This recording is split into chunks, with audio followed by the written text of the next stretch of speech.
Welcome, everyone. I'm Jackie, and I'm your facilitator for today. So let's join in some music with Deirdre. Good morning. I hope you're having a wonderful morning so far. This is a new one, and the words are very simple.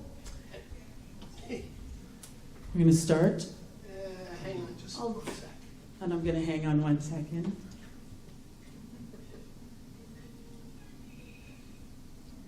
I should tell you a joke.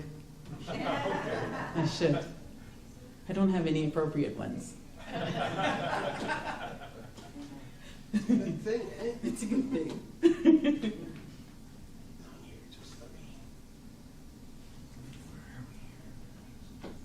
All right, I'll sing it for you so that we can learn it.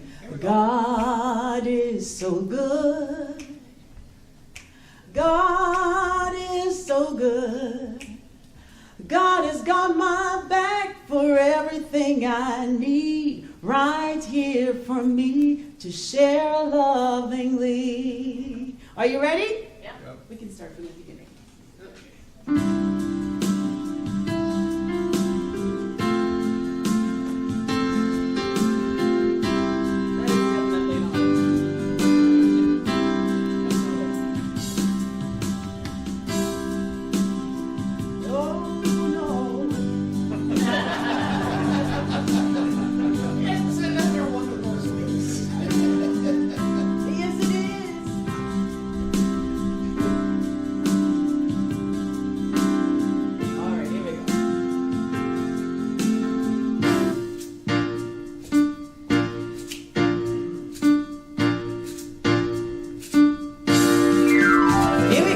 God is so good.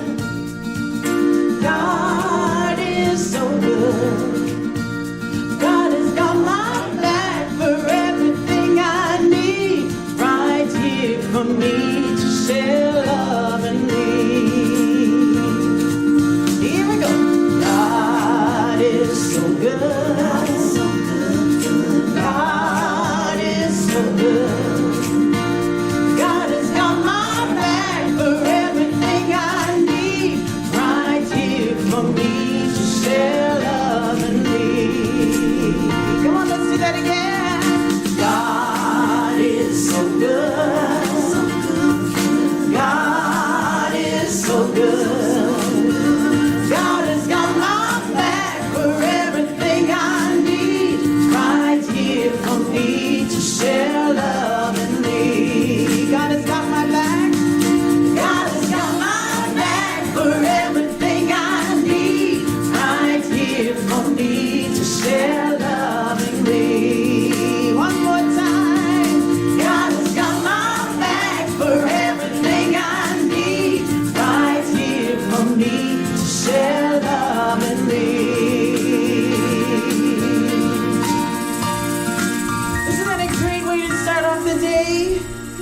Gratitude. Let's do this one. This one's thank you for this day. And it'd be so good. Would you be able to stand? Let's give some gratitude. Thank you for this day, Spirit. Thank you for this day. Thank you for this day, Spirit. Thank you for this day. This healing, this healing, this healing day. This healing, this healing, this healing day. Thank you for my friends, Spirit. Thank you for my friends. Thank you for my friends, Spirit. Thank you for my friends. Turn to someone, my wonderful, my wonderful, my wonderful friends. Say hi to somebody. My wonderful, my wonderful, my wonderful friends. That's it. Thank you for this life, Spirit. Thank you for this life. Are you grateful? Thank you for this life, Spirit. Thank you for this life. My wonderful, my wonderful, my wonderful life. Yes, my wonderful, my wonderful, my wonderful life.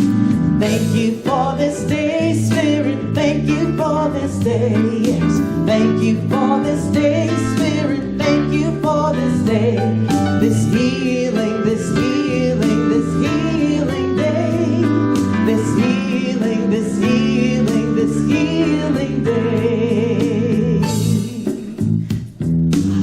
You may sit. Thank you so much.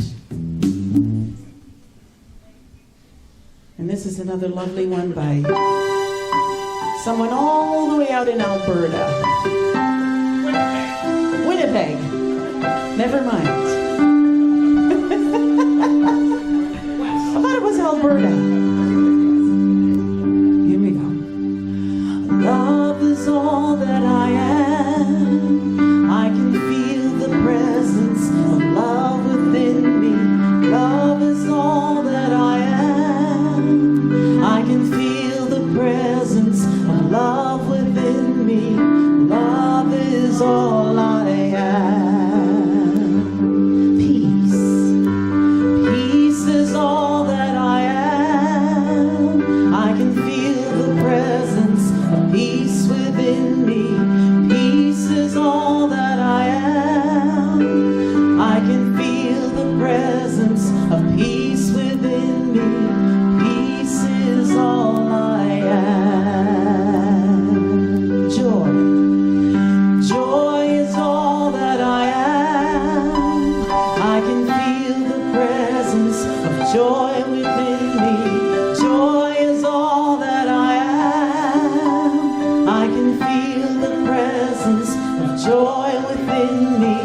Joy is all I am.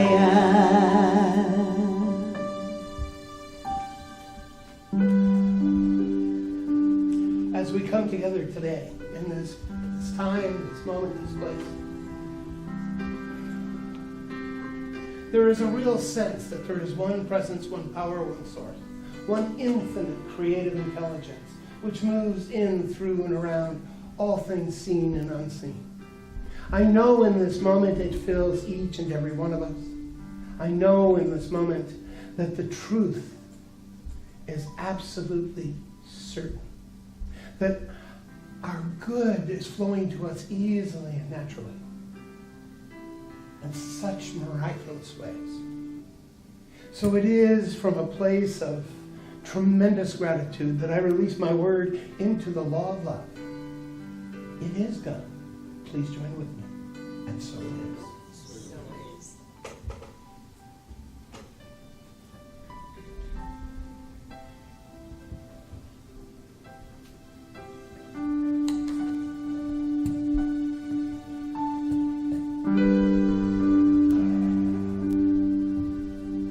Love is all that I am.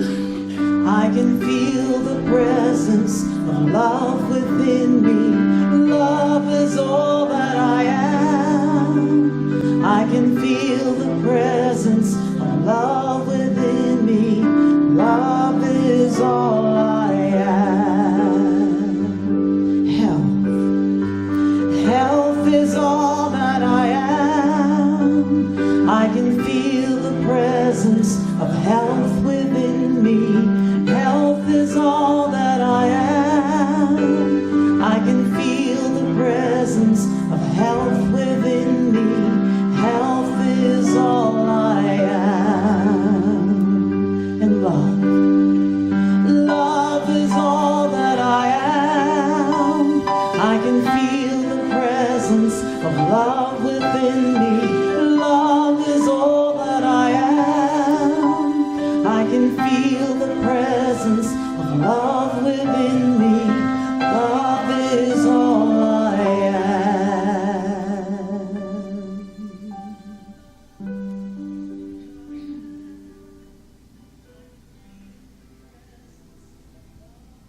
Thank you, Valerie.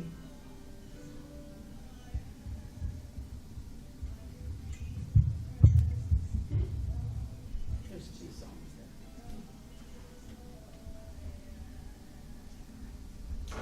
Our daily word for this morning is authenticity. I am free to be my true self. Today I may be called upon to fill many roles: parent, child, spouse, partner, friend, neighbor, co-worker, consumer, citizen.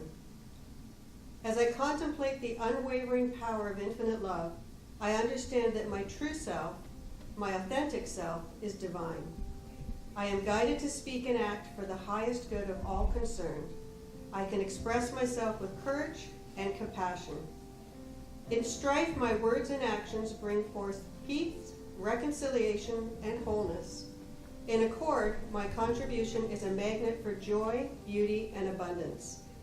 Trusting my authentic self, I allow the glory of the infinite to transform ordinary circumstances into magnificent possibilities. And from 2 Corinthians 3:18, and all of us with unveiled faces, seeing the glory of the Lord as though reflected in a mirror, are being transformed. And now it's time for How Has Unity Impacted My Life? Is there anyone who would like to share?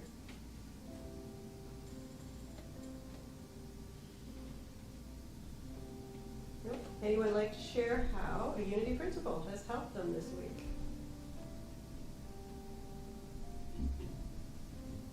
I guess it's for me, right? For those of you who don't know, I had surgery about 6 weeks ago, and I'm having trouble healing. So I'm finding I'm using a lot from this month's theme, which is I am healthy.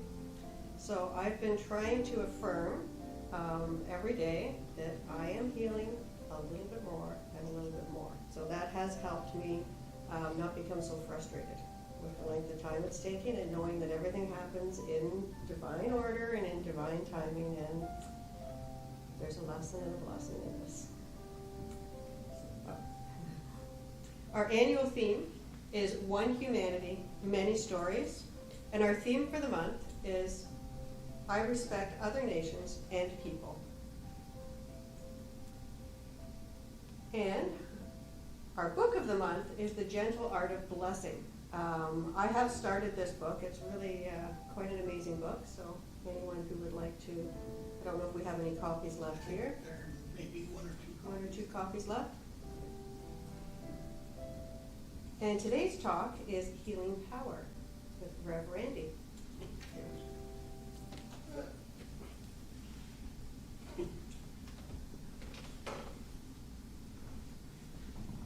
This is a good song. You've got a healing power.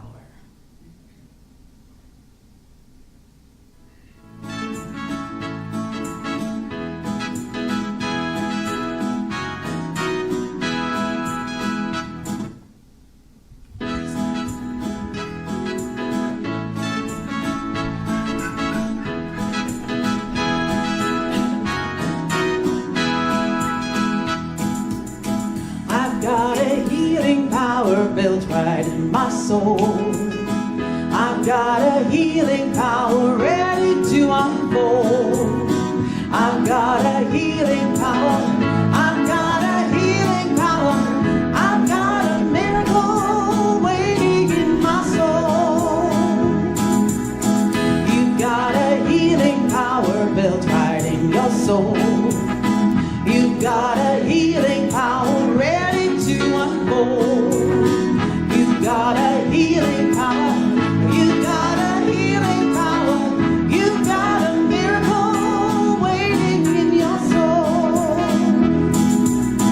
We've got a healing power built right in our soul.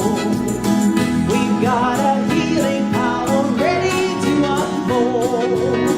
We've got a healing power, we've got a healing power, we've got a miracle waiting in our soul. I've got a healing power, you've got a healing power, we've got a healing power waiting in our soul. I've got a healing power, you've got a healing power, we've got a healing power waiting in our soul.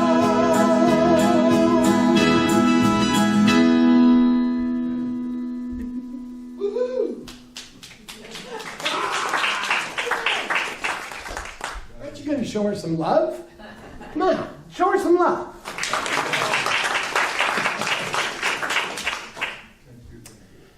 Good morning. Just so that you all know, Anne is getting better. She still has a bit of an issue with a cough, but that too is being handled. This week,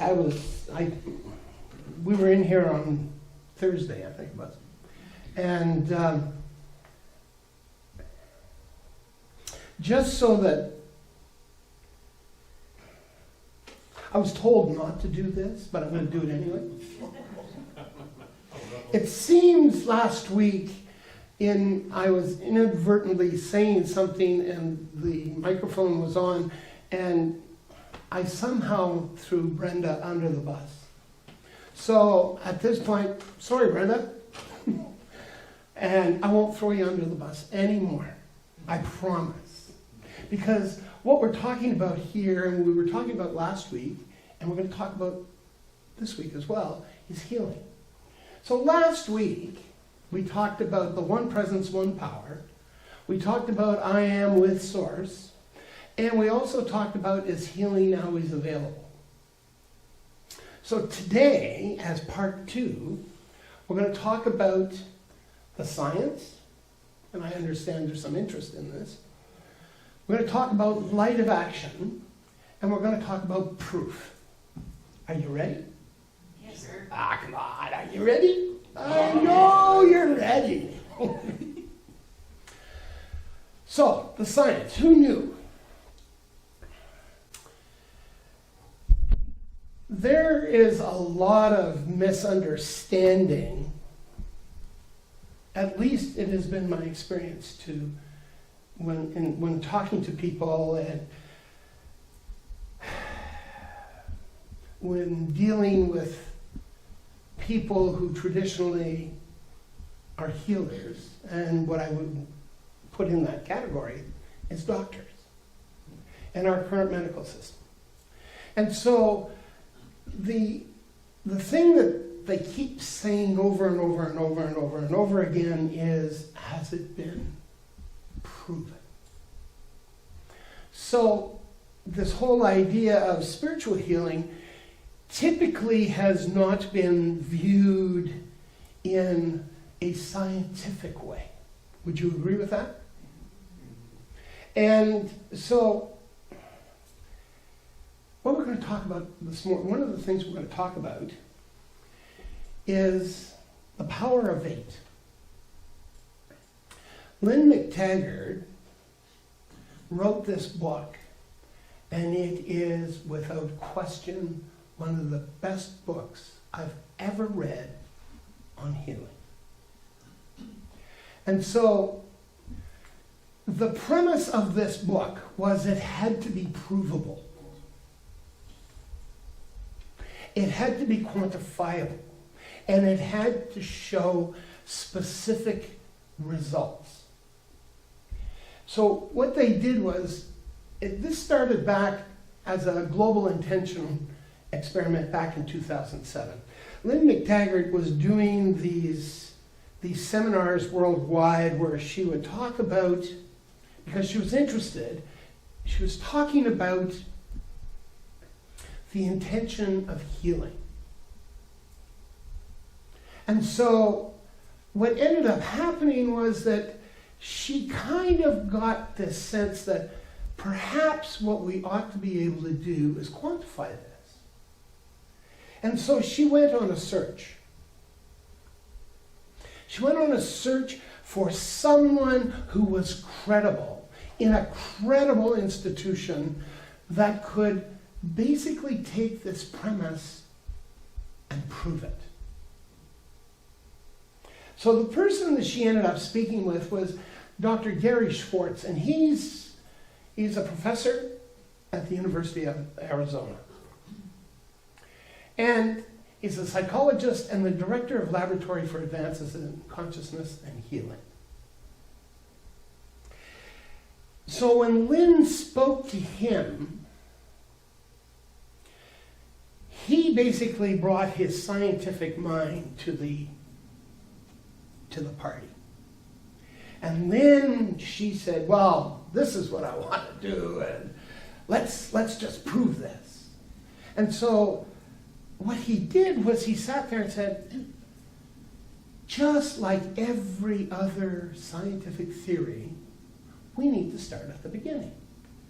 We need to start in a time and a place where all of the variables are removed and you're left with this core understanding, which was completely and totally against everything that Lynn actually wanted to do. However, she saw the wisdom in the direction. And so what they did was that they started with plants, and then they went to water, and then finally to humans. And the reason why they started with plants, because plants don't typically have a bias. Would you agree? Some like classical music. They love classical music. They love when you talk to them. They love all of that. But there's no bias. And so what they were doing was, when something is dying, there is a light that's emitted. And they can measure this light. So for instance, if you have a basil plant at home and you took off a leaf, it would react. And so what they were talking about, or what they were attempting to do, was to influence this light that happens naturally. And so it took some pretty significant instruments to measure all of this stuff. And so they would have all of these people spread throughout the world. And some of the experiments that they had 3,000 people focusing on one thing. Can you imagine 3,000 people all focused on the same thing? And so what they did was they influenced the plant at a very specific time. So regardless of where you were in the world, it was at a specific Greenwich Mean Time that the experiment started, and it went for a specific amount of time. And they measured it. They measured what happened. Can you imagine 3,000+ people all focused in on a single leaf? And so what happened was that as they grew in awareness, as they grew in these experiments, everything was quantifiable. They could actually measure it. They could predict what was going to happen.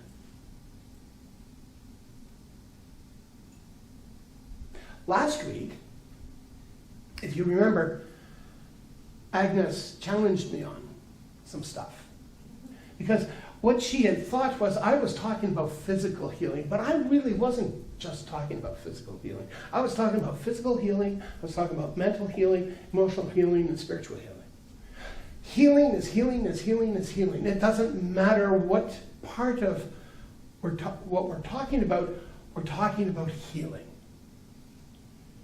And so in this experiment, as they succeeded in doing the plant thing, then they wanted to see if they could affect water. Has anybody seen any of the images from Dr. Emoto? Okay. That was amplified in these experiments when they were doing it with water. And when they got that all packed up nice and cozy and quantifiable, then they started moving to humans.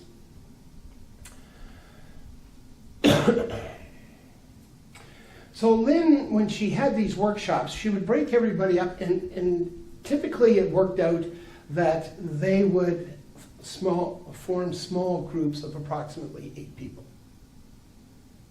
And they would take one individual in that group that everybody would focus on. So here's a couple of, there's 4 examples here. So one of the target women who had suffered from insomnia with night sweats had enjoyed her first night's sleep in years. So at this workshop, she was the one that was the focus of the prayer and the energy of the 8 people.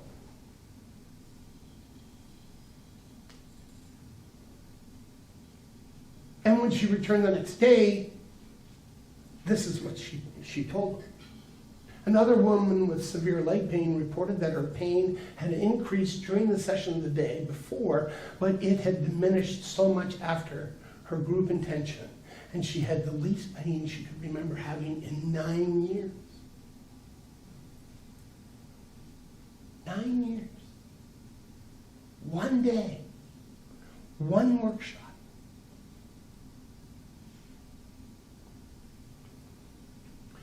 A chronic migraine sufferer said that when she woke up, her headache was gone. How many people do you know that have migraines? And do they disappear? Typically not. It was as this group came together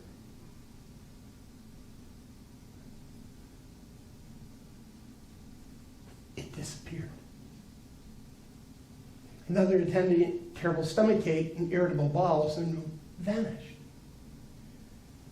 This is not something that conventional allopathic medical understanding agrees with or accepts.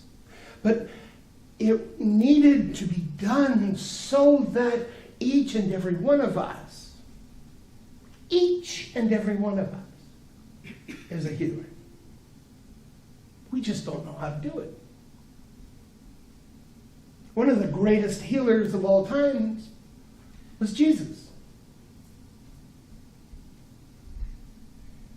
And the thing about Jesus in this movement is that he is the great example rather than the great exception.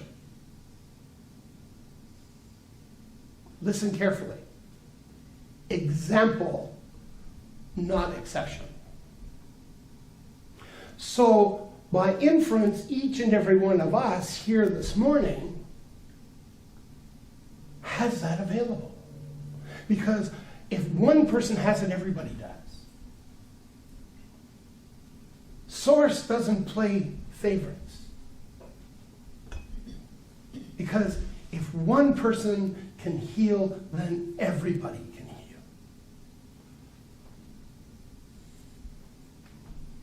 And so here, something that really couldn't be quantified from a physical perspective, a woman who suffered from depression felt it had lifted. Lifted. How many people do we know that have these feelings of depression and it just never goes away? So there's a possibility that that can be impacted. Not only is there a possibility, there's a probability that that can be affected. And it can be affected if the person is willing to accept. And last week, as we were talking, I asked, are you willing to accept the possibility that this is possible? And everybody agreed. So are you willing today to accept the possibility that you can make a difference? Are you willing to accept the possibility that you are just as much a healer as this person called Jesus Christ? Are you willing? Because it's provable. Not make-believe, not any of that. It's provable.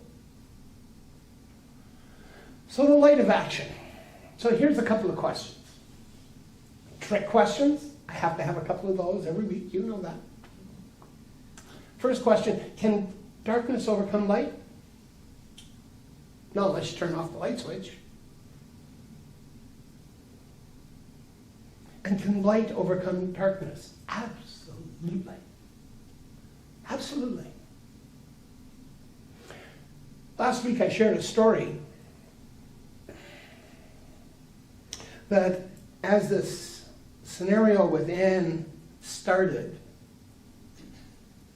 I shared with you that I started to pray. And I prayed strong, I prayed big, and I prayed pushy. Like I pushed the energy. Like I was just, And because I had doubts, I called other people who could do that because they didn't have the bias that I did. And so things started to happen.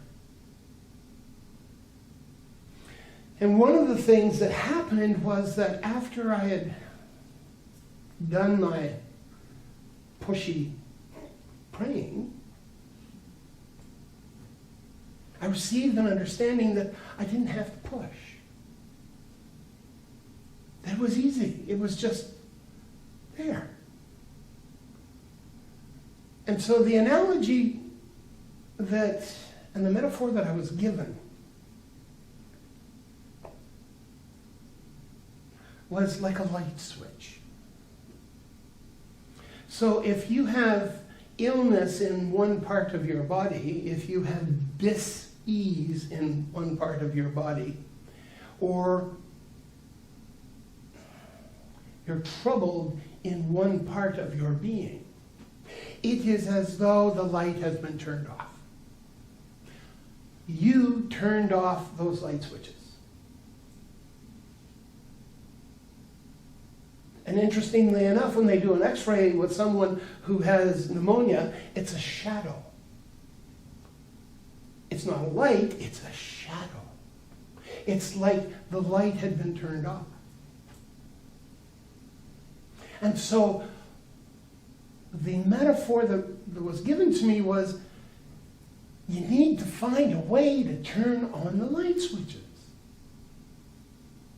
And so as Anne was lying in the bed and the IV was there pumping fluids into her, and there was antibiotics, intravenous antibiotics that were dripping into the tube and into her arm, I started looking at that as each molecule of that antibiotic was turning on a switch.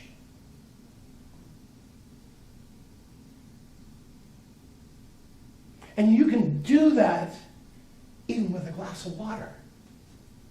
You can view this glass of water as the thing that turns on those switches, that brings those cells back to their normal and natural way of being, which is light. So the challenge here with each and every one of us is to believe that that light is happening. That that light and those switches are being turned on.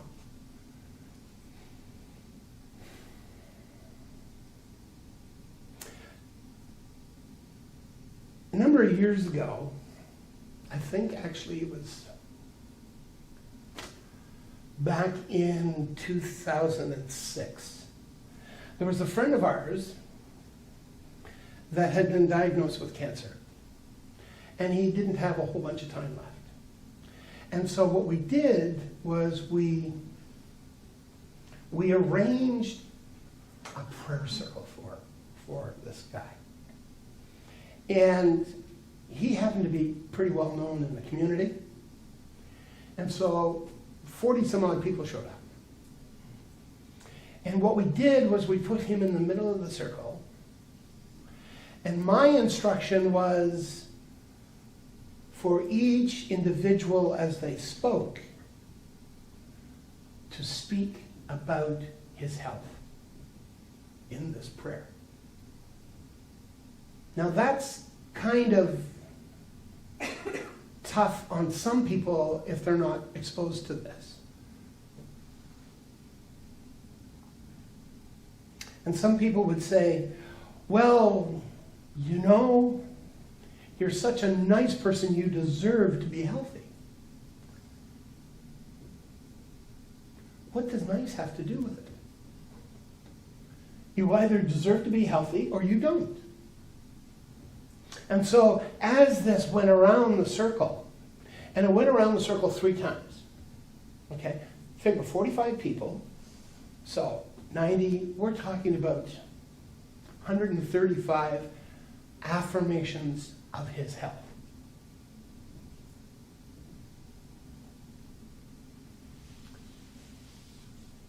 He was expected to live approximately 6 more months.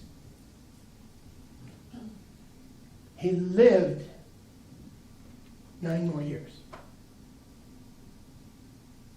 And the people that were there were not trained in this.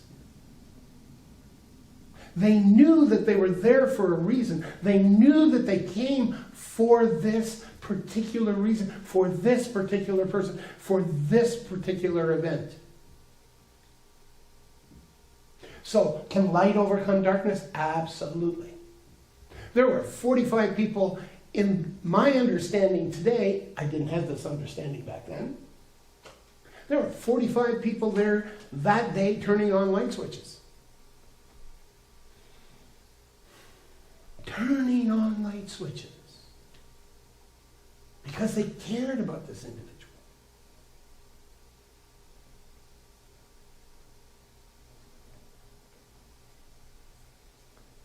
I want to share a little story.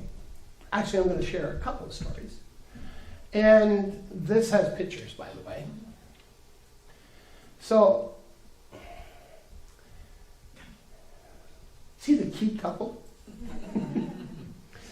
This is when Ann and I went to Australia for my son's graduation from the University of Melbourne. And on the southern coast of Australia, there's a place called 12 Apostles National Park. And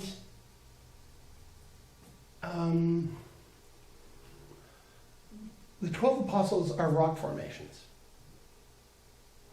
Now, some of them, because of the erosion from the ocean, all 12 aren't there anymore. But this is what it looks like. This is just absolutely breathtaking. And I want you to, part of the story here is, you need to understand my son, many times during this time in his life, would sit there and go, Dad, you're just slightly off plumb. You know, like, I'm not into this kind of stuff, Dad. You know. But he also knew that there was a reason why I'm his father.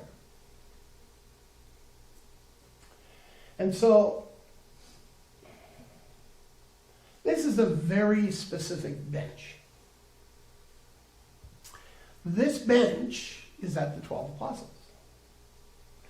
And my son will also tell you that he had a couple of false starts to go to vet school.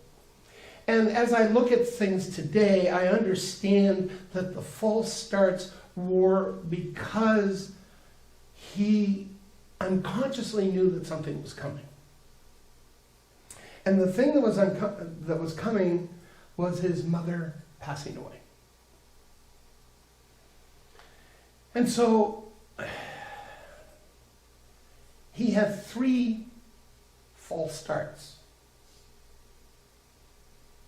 So 2 years and another year to start his vet training. And so I remember the first year he went with a friend of his. And they both had been accepted at University of Melbourne. And by the way, just so that you understand, University of Melbourne vet program is rated number 3 in the world. Okay? Guelph doesn't make is not even in the top 100. Okay? To the degree, and I'm going to give you a little bit of understanding, you have to earn your degree at Melbourne. There's no gimmies. They sit there and say, if you don't know how to treat this type of being, you don't get a degree. And as a consequence, in the final year, in the final semester of my son's class, 10 of them failed. They had to do their last year over again. So the criteria to get a degree is pretty substantial. I digress. The first year, my son is just wired for sound. He left Sudbury. He didn't want to leave Sudbury. He left the country, didn't want to leave the country, and he was, to say the least, upset.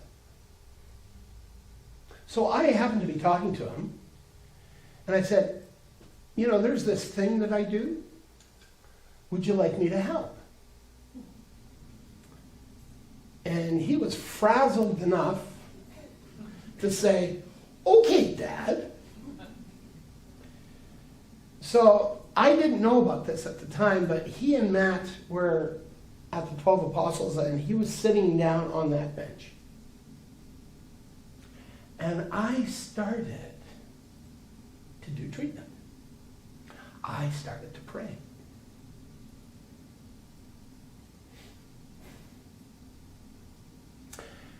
And the second,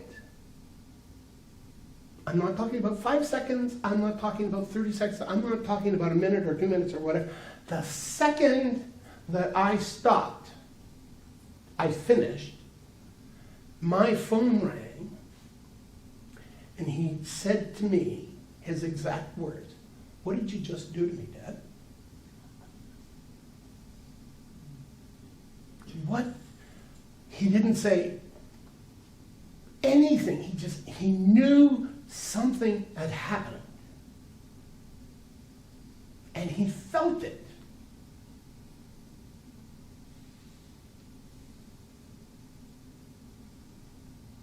Coincidence? I don't think so. So, that's one. There's another story that I'd like to share with you. I was invited to be part of a prayer healing group because one of the individuals who was part of the original group wasn't able to attend that day. So I got called. And this individual, I'll give you what this individual had, okay?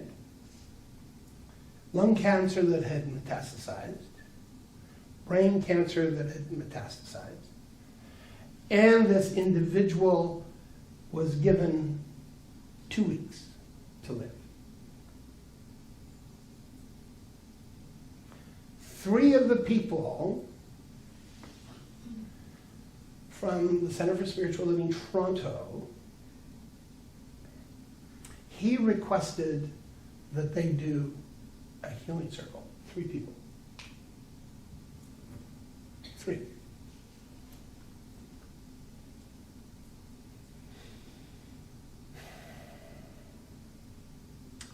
This individual was being given CAT scans twice a week at that time. After the first session, he went into the hospital 2 days after. They did a CAT scan. And what they found was The lesions that were on the lungs are now just a shadow.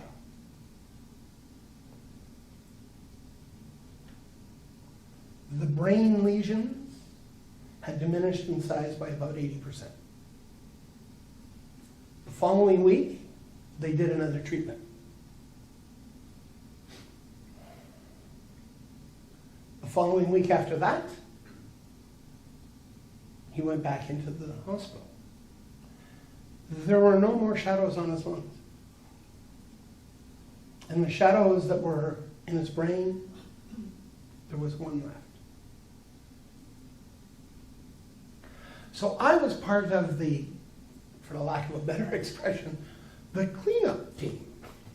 Because what we did at that point was we went in and had this session, we had this healing circle, and what we were there to do was just clean up anything that was outstanding. And he went to the doctor the following week, and everything was done. And the doctor couldn't explain it. Couldn't explain it. There were x-rays, there were CAT scans that showed the progression over the previous year. And all of a sudden it's gone.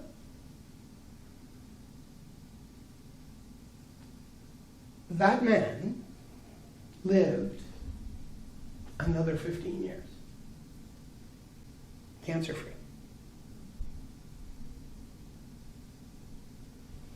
So not only that bench, but this individual.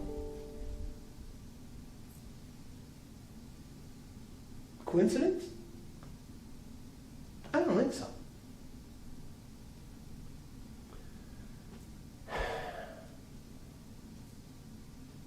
It's not that. So what did we talk about today? We talked about the science. And I encourage you to buy that book. It will blow your socks off. The light of action. We now understand that there is something that we can consciously do to move anything. Whether it's physical, mental, emotional, or spiritual. We can do it. And you now have two individual proofs that stuff happens. And I know that each and every one of you knows somebody who's had something, a similar experience. Don't you? So the key point that I'm talking about here is, if there's proof, what can we do?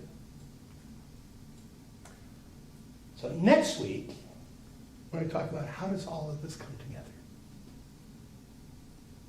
Don't miss it. It's a goodie. Thank you. Thank you.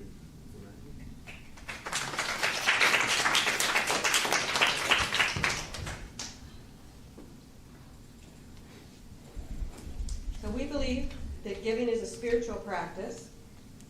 If you're here for the first time, know that your presence is your gift to us. Please take your conscious giving envelope in your hand and affirm the following with me if that's comfortable.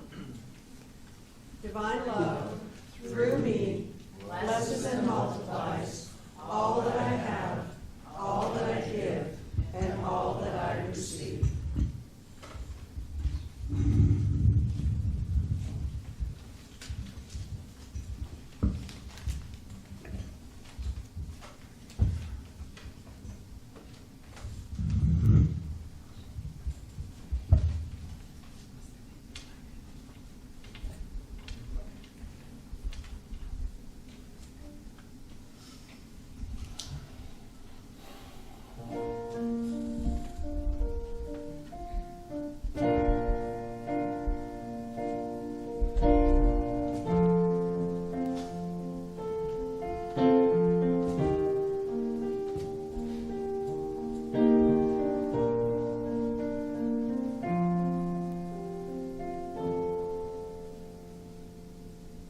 There is someone out there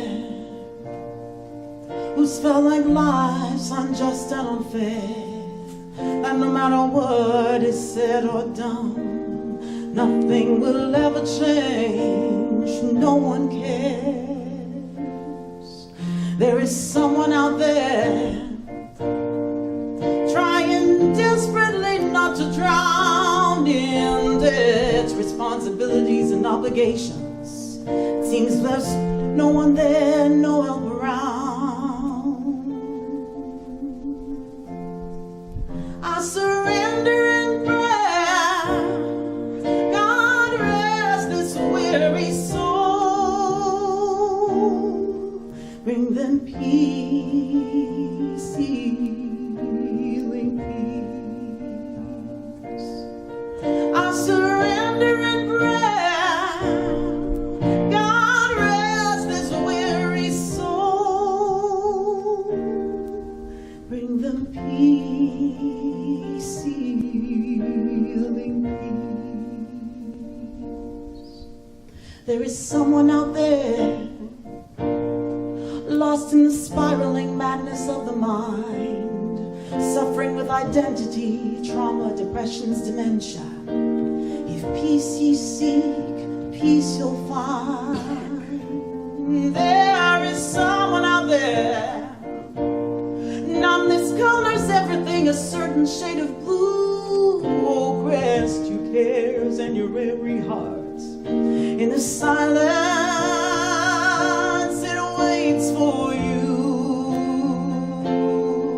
I surrender in prayer. God, rest this weary soul. Bring them peace, healing peace. I surrender in prayer. God, rest this weary soul. Bring them peace, healing peace. Peace, healing peace. I ask that you sing this part with me. Peace, healing peace. Would you sing it for me? Peace, healing peace. Sing it one more time.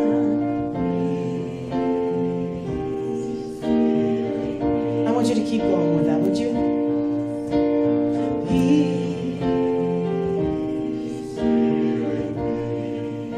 Peace for all the leaders and politicians.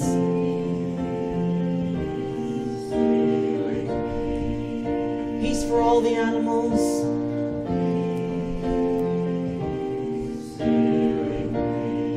Peace for all those who suffer with disease.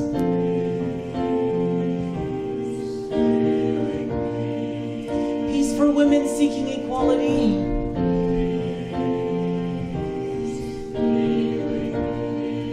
Peace for all seeking to be heard.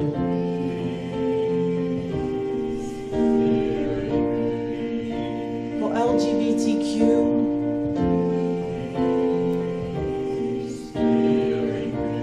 For those who are mentally ill.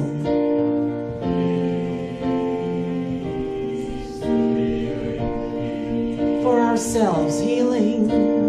Peace, healing peace. Oh, for ourselves, healing peace, healing peace. I want you to think of a family member now.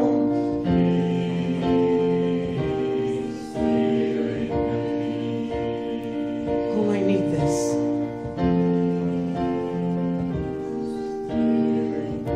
I want you to think of a part of your body that might need this. Peace.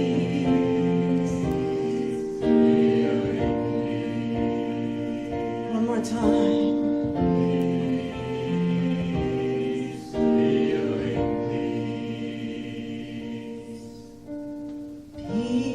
Peace, healing peace.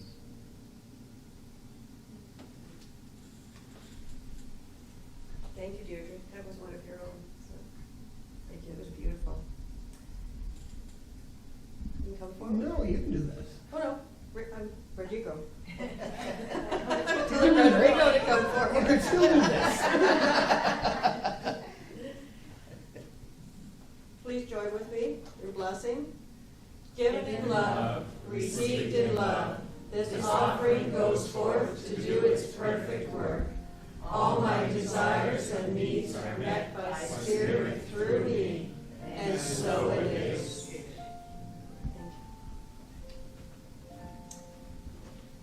If there's anyone here for the first time, we have a gift for you, right in the back corner at the Welcome Center.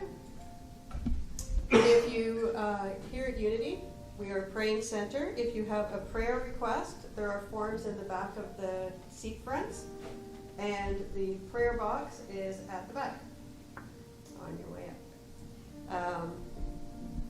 Your prayers will be prayed here at Unity of Greater Hamilton and then go to Silent Unity to be prayed. And now, for closing. Join with me in consciousness as we take this moment to feel, to be gratitude.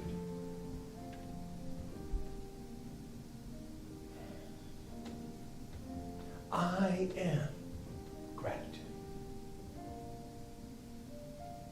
It is this place of such tremendous power as we come to this place and express gratitude. We take this gratitude out into the world and make the world a better place. It is our joy to bring gratitude into this moment. So it is from this place, this abundance, that I release my word into the law of love. It is done. And together we say, and so it is.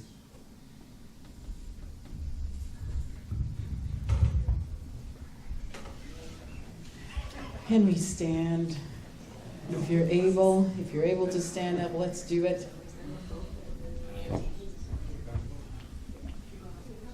And let's leave with a smile in our hearts and a pep in our steps.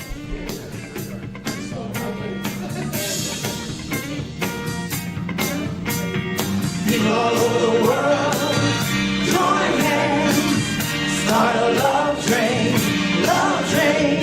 People all over the world, join hands, start a love train, love train. The next stop we make will be soon. Tell all the folks in Russia and China too. Don't you know that it's time to get